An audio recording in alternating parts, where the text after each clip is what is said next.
Howdy. This is Bubba testing this out. Going to do something different. Got several new equipment, so bear with me. I'm going to do a video about the tasting pass, the summer tasting pass for Dollywood, and kind of really just how bad the summer tasting pass menu goes. I'm not going to get into too much of the big picture stuff, so I may save that for another video, so let me know.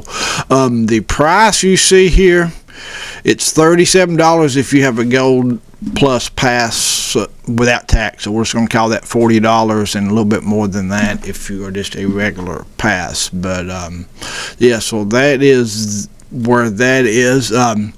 So you got about $40, you get 5 items, but the biggest thing is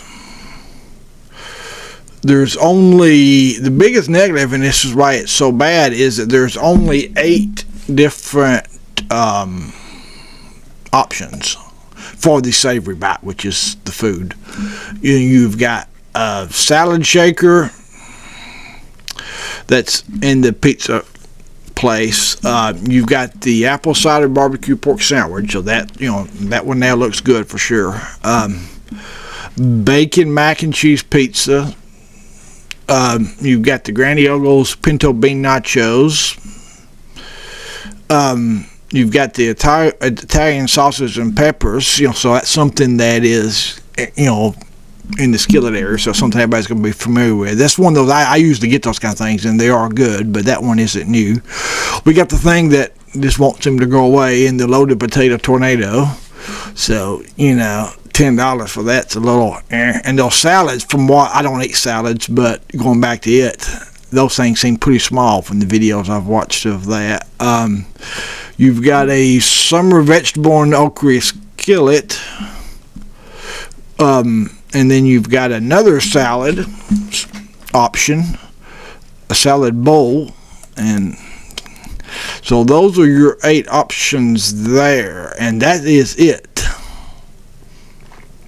And then you move over to the drink section, which everybody knows based off the past things, you lose money when you buy a drink with it, especially if you're a Gold Plus and you can get drinks for free.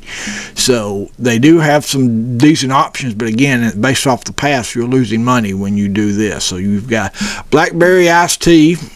I mean, that sounds good. Iced boba coffee. I'm not a coffee drinker, so I don't exactly know what that is.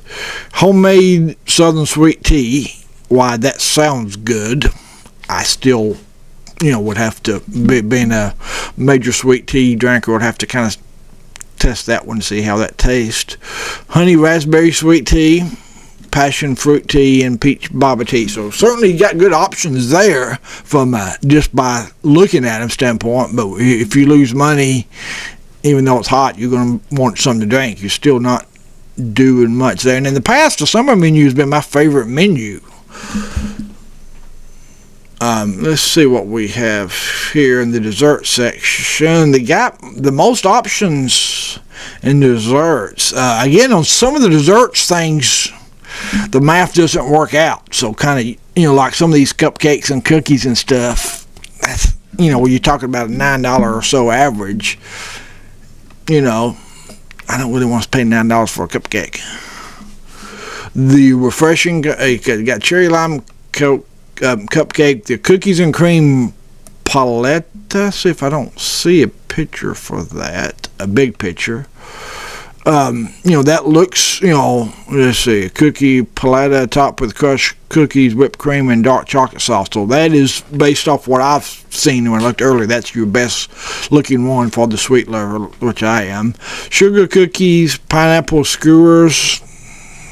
That's highlighted with a kind of looks like a Mexican type seasoning, it sounds like. Fresh watermelon cup, that would be good on a day. The fruit crunch funnel cake, I love Dollywood funnel cakes, but I have been critical of them because they're just so daggum small. 3-4 bites and you're done. I'd rather just get the normal one, which you can share with 3 different people. The mango palette, so the same thing as the other one, but more fruit options. You got a drink kind of snuck up in here.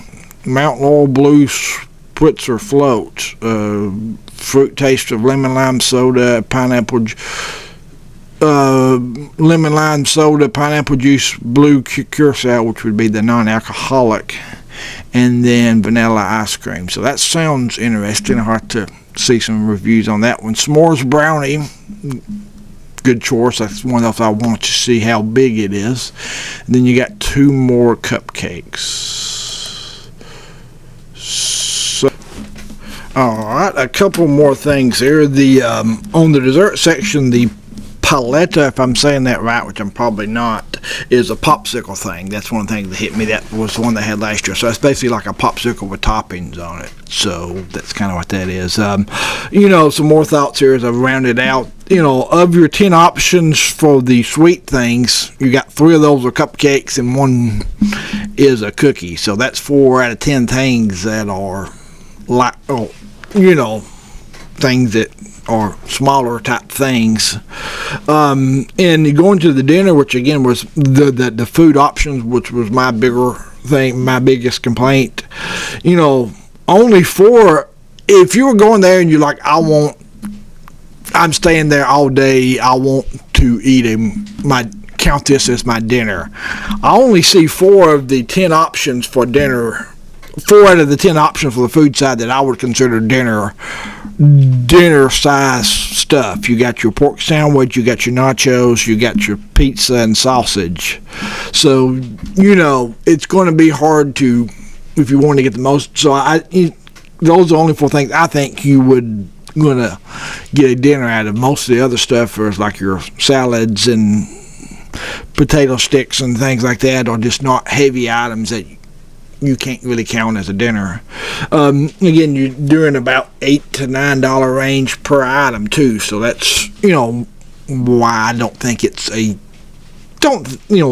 so you got to do the math on that. But to me, it's just simply not worth it. I just do not see $40 worth of food there. And the other thing to think about is these things are spread across the park. So if you got a busy day at the park, or you got people maybe with mobility issues, and you want something that's at the Iron Horse Pizza area and you're in Wildwood Grove, it's going to take you some time to walk over there and walk back. So that's kind of the things you think about. But let me know if you're watching this. Let me know what you think of the new format. If you think I'm crazy, if you think it's a great deal, all that stuff. But like and subscribe, and let me know if you want to see more videos like this. One more thing I wanted to quickly add, and I got a message from somebody that works in the food department. And they said this a little bit surprised me, but they said the summer attendance is down, and that they went with more non-heavy items because it's 90-something degrees, it's hot, and people don't want to eat big heavy items, and that was why they went with kind of a combination of that.